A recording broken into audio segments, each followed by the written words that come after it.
자, 제가 좋아하는 경제면입니다. 경제면. 예, 화요일마다 해서 나오는 것 같은데. 자, 일부 건설사 어쩌고저쩌고에서 나와 있고, 강등된 금융권 연쇄 충격. 연쇄라는 말 상당히 중요합니다. 금융권, 그럼 이거 다 죽는다는 얘기고요. 일자리 등 경제 전반에 악영향. 제가 아까 바로 전편 방송할 때 그랬잖아요. 경제라 함은 건설 경기가 차지하는 부분이 굉장히 많고 그 중에서도 부동산이 차지하는 바가 굉장히 크다라고 해서 말씀드렸어요. 그래갖고 이게 문제가 생기게 되면은 경제 전반에 악영향을 끼치게 된다. 그래서 주의를 해야 되는데 문제는 뭐냐면은 부동산발 PF. 자, 이거 제가 지난번에도 말씀드렸습니다. 계속 똑같은 얘기가 어떻게 보면 돌아가고 있는 거니까 여러분들 지금 현 상황, 경제 흐름이 어떻게 되는지를 잘 보시라고 해서 이걸 소재로 해갖고 우리 스터디반처럼 해서 이제 말씀드리고 있는 거예요. 자, 일전에 제가 청주나 어디 뭐 진천이나 이런 데서 PF권 큰 건이 돌아와서 진행을 하면서 한 발만 이렇게 살짝 담가놓고 있다가 이거 안 되겠는데 해서 이제 빠졌던 이유는 뭐냐? 자, PF 일군 브랜드에 있는 그 큰 브랜드들이 있지 않습니까? 뭐 일군 브랜드, 뭐 현대, 삼성, 뭐 이런 애들 PF를 안 해준다고 해봐야 막 12% 해줘 버리니까 건설사 이득이 남질 않아. 분야라는 게 오히려 여기서 다 마진이 다 상쇄돼 버리고 함몰돼서 그냥 눈처럼 녹아버린단 말이에요. 사라져 버리기 때문에 아파트를 지금 안 짓는다니까요. 그래서 지금 미치겠는 거야. 이 상태로 가게 되면 25년도 지금 22년이니까 인허가가 보통 이제 3년 터울이니까 3년 기간이니까 나중에 이 상태로 해서 이제 3년이 묵혀지게 되면 25년 정도 해서 이때 전후로 해서는 공급 부족에 시달릴 수 있는 가능성이 또 굉장히 커요. 이게 불과 엊그제까지만 해도 금액이 튀네 어쩌네 뭐 사상 최고 그러다가 이제 갑자기 금리가 또 높아지니까 올해 갑자기 또 중내 사내 뭐 미분양에 뭐 어쩌고저쩌고 전세가 뭐 깡통이 되네 이러고 있다가 또 몇 년 지나면 또 이게 이런다고 이게 굉장히 조정을 하기가 좀 어려운 문제예요 사실. 예, 그래서 부동산 시장의 급냉탕 급온탕 이게 반복되는 이유이기도 합니다. 그래서 또 한편으로는 얼마나 프로페셔널 하느냐가 이제 나타난다고도 했었죠. 정책을 보면, 정책의 결과를 보면. 자, 부동산 프로젝트 파이낸싱, 이게 레고 사태, 흥국생명, 롯데 이런 애들 때문에 이제 조금 문제가 많이 있었습니다. 그래서 이전보다 더 비싼 이자를 주고서 돈을 빌려야 되기 때문에 자금 경색이 더 심화가 되고 마진이 안 나오니까 아예 집을 안 줘버려. 이렇게 해서 얘기가 되는 거예요. 자, 한번 보자고요. 시공능력 8위 롯데건설. 야, 시공능력 8위인 업체가 지금 이렇게 되면 어떻게 하지? 예, 태형건설, 태형대시양 있죠. 예, 얘네들 그리고 이제 25위 한신공영, 한신이 어디지? 예, 한신공영. 이거 공영이 그렇다 치고, 부정적인 등급까지 해서 내려갔다 그러면은 PF는 거의 일군 브랜드도 안 되는데 얘네들이 그러면은 시공능력 8위도 어려워진다 그러면은 끝났지. 끝났지. 그래서 부동산 PF 부실에 따른 우려, 이게 상당히 커진다는 겁니다. 이 문제가 어떻게 잘 처리가 된다 할지라도 나중에 아까 말씀드린 공급 부족까지도 생각을 할 수 있어야 돼요. 자, 한번 쭉 보자고요.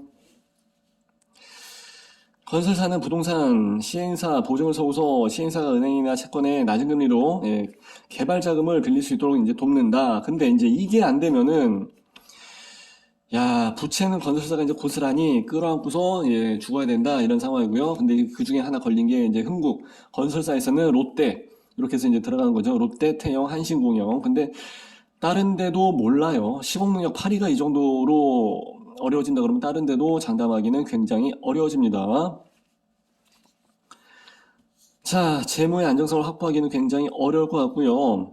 금융 비용이 늘어나게 되면 참 사업성 자체가 떨어진다. 예, 맞아요. 아까 얘기했던 게 그거죠. 그러니까 수익성이 안 나와 버리니까 금융 이자만 해서 12%를 감당할 수 있는 일군 브랜드 업체는요, 세계 어디에도 없어요. 왜냐면 3년 터울로 해서 진행을 한다 치면은 36%를 그냥 다 이자 수익으로 해서 다 내버려야 된다는 얘기야. 그러니까 집을 안 짓는다는 얘기가 그래서 나오는 거예요. 원자재값도 비싸졌는데 이렇게 해서 되게 되면은 지금 당장에는 저성장 침체 기조로 해서 들어가면서 물가는 올라가고 금리도 올라가고 그런데 경기는 도무지 회복이 되지 않는 이런 상태가 되지만 또 다음 텀에서는 극단적인 케이스가 또 벌어진다는 얘기예요. 정반대의 상황이. 그래서 뭐 사석에서 얘기했을 때는 그냥 존버가 승리한다. 예, 그냥 계속 안 팔고 가는 사람이 유리하다라고 얘기하지만 기대 이익 실현은 언젠가는 해야 되거든요. 늙어 죽기 전까지는 아니면 자식한테 그대로 물려주든지 해서. 예. 하여튼 참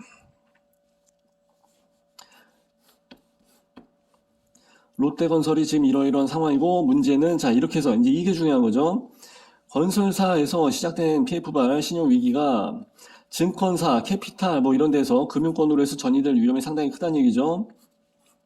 2011년 저축은행 다 자빠진 일이 이제 대표적인 예가 되는 그런 상황이고 이 충격이 좀 IMF 있을 때도 마찬가지였었고 2007년 그때 당시도 마찬가지고 이제 그걸 어떻게든 버티고 하면서 왔었지만 결국 11년도에 조금 이제 은행들이나 이런 데서도 나머지 뒷감당이 힘들어지기 때문에 이런 상황까지 오게 된다 이제 그런 얘기죠.